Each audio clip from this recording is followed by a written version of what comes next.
What's up, guys? I'm going to be going over the 3E P15 power station here, and I'm calling this one a power station because I don't know that the solar rechargeability is that great on this. If it is, then I'll call it a solar generator.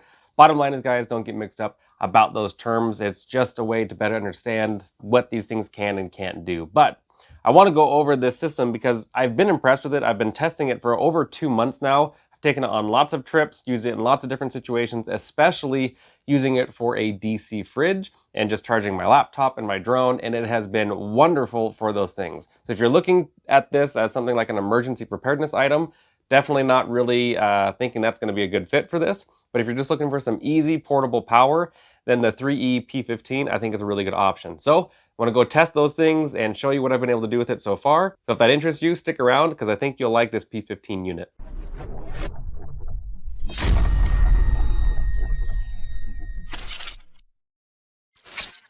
All right, guys, so off the bat, spoiler alert, I do like this unit, okay? Now, that doesn't mean it's perfect for every situation, so stick with me because I'm going to explain. This does have a 1500 watt pure sine wave inverter, which is great. It basically means it's going to run everything from a microwave or toaster on down, even things like fridge, freezer, lights, fans, whatever. But the biggest reason I have used this is for portable power running DC fridge, drones, laptops, and stuff like that. So I don't think that this would even classify as a good enough unit for something like van life, because even in a van, the power consumption is going to be larger than what this can handle. But it does have some expandability, which I'll get into here in just a second. But the inverter really is good, and it's got good battery capacity. I'll just get into that. This has basically a 1000 watt hour battery. It's technically 1008 watt hours, but I'm going to call it 1000 watt hours to keep things simple. But one of the coolest features is that this actually has an expansion battery port right here on the back side.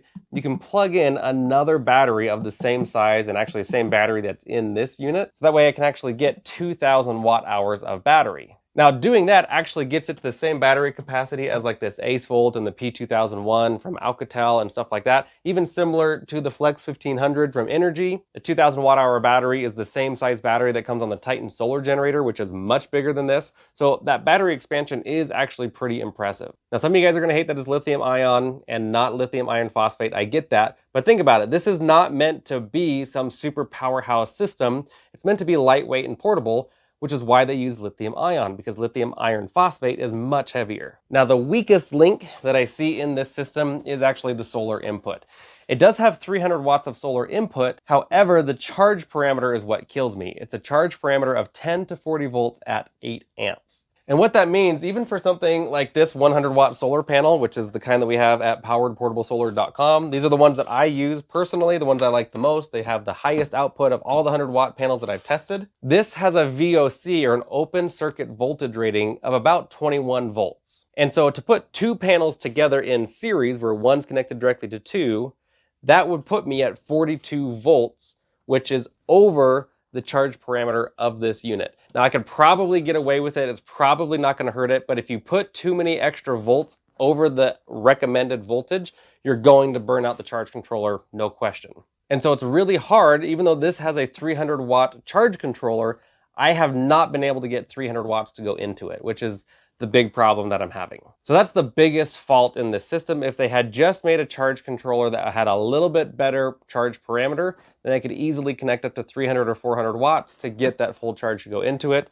The best case scenario I have seen is to take two 100 watt panels, connect them together in series, do another group of two 100 watt panels, connect those together in parallel using a 2-to-1 branch connector, and then you're getting about 42 volts and about 12 amps to go into this, which is technically over paneling it, but even doing that method, I still haven't gotten 300 watts to go in. Now, as far as what you can do with this, it's got a regulated 12 volt plug, two 5521 barrel plugs here, two USB-A, one 100 watt USB-C, and then it's got the 320 volt house outlets here on the back. And then it's even got the DC charging port right here, which uses an Anderson power pole, which is great because that's a real common plug. And then right here is the wall charger.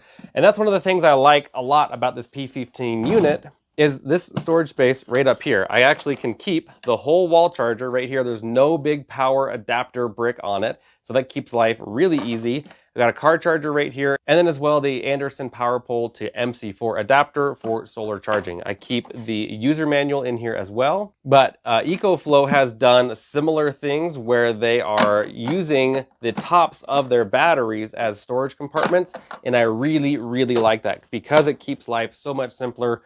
When you're just trying to grab this and get going, you know everything's there ready to go. Another cool feature is this does have a light built in here on the top. Now, I've griped about lights in the past, and one of the main reasons is because they take up real estate and they're really not that great. They take up the real estate here on the front or on the side or whatever.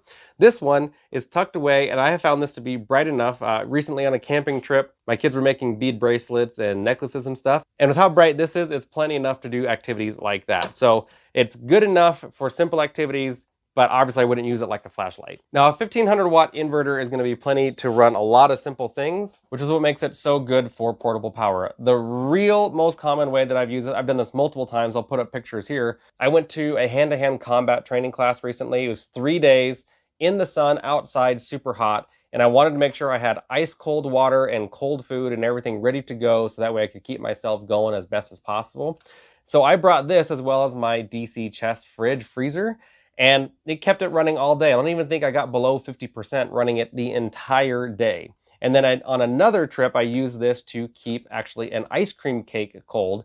We had a long ways to go to get to our destination. It was hot out, and I didn't want to take a normal cooler and get a bunch of dry ice or anything like that. So I just took this, took my DC fridge, put it all the way down to the coldest setting so it was working like a freezer, put the ice cream cake in it, and it was perfect when we got there. Still good to go. I've also used this just for simple portable power for my laptop. You can even use it like a projector or a sound system or anything like that. This is really good for that. But if you're looking to be able to recharge this with solar, it's really just not that great. But the wall charging is incredible on this. It goes at about 800 watts charging. And so this will charge up to about 80% in just an hour, which is pretty impressive. Now, normally I do a bunch of load testing and stuff like that, but I've had this system for over 2 months and I've already done a lot of that. And I know that this will do what it says it can do, but just be aware that the harder you use it, the less cycles you're gonna get. It's rated to 1,000 cycles. And so to help with that, that's one of the things that they've done with the settings here, is you can actually use this button right here. It's a multi-directional pad. And so if I push down, it'll go to settings and I click OK, and it goes straight into all of these settings. Like I can change the language and the frequency, the brightness, and the charging speed right here. So I can click charging speed and I can either select 2 hours charging speed from the wall charger or 5 hours, which will help slow down the charge rate, which will help the life cycles be longer on this system. Now, they went with a lightweight system like this on purpose to make sure that you could get it where you wanted it to go. That's why they're using lithium ion. But with that, you're going to get less charge cycles, but you're going to get lighter weight. So there's a give and take there between lithium ion and lithium iron phosphate. So I like to keep mine on 2 hours because when I want this to charge, I want it to charge up quickly. And then one of the other cool features is the adjustable brightness here.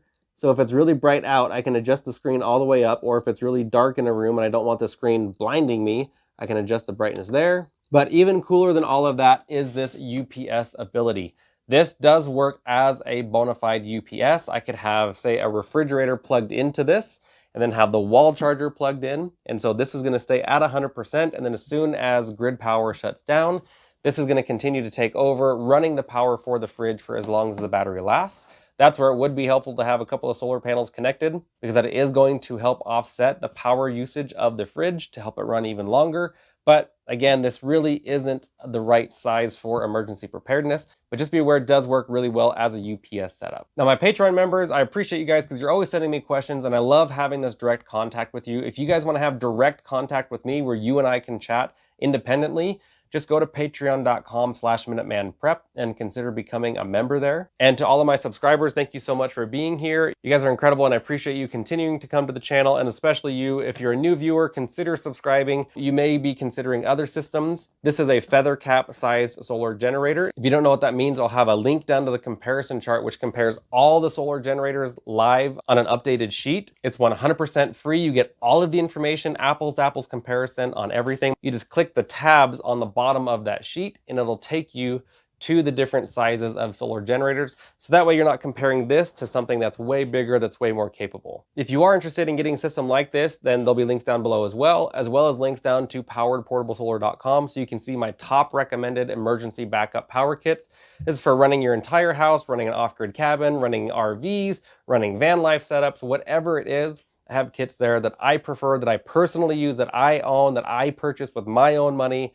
And so I can test them for you so you know if they're good or not. So thank you again so much for being here. I appreciate you guys. Make sure you get prepared. Having emergency backup power is a really good way to do that. This, I don't qualify as emergency power completely, just because it doesn't have enough solar input. But it does work great as just a power station that I can recharge on the go here and there. So for that reason, I give it a thumbs up. But for emergency power backup, kind of a thumbs down. Shoot me an email if you'd like to info@poweredportablesolar.com. We're happy to help you with any questions that you have and find a kit that works perfect for you and your situation. Thank you so much.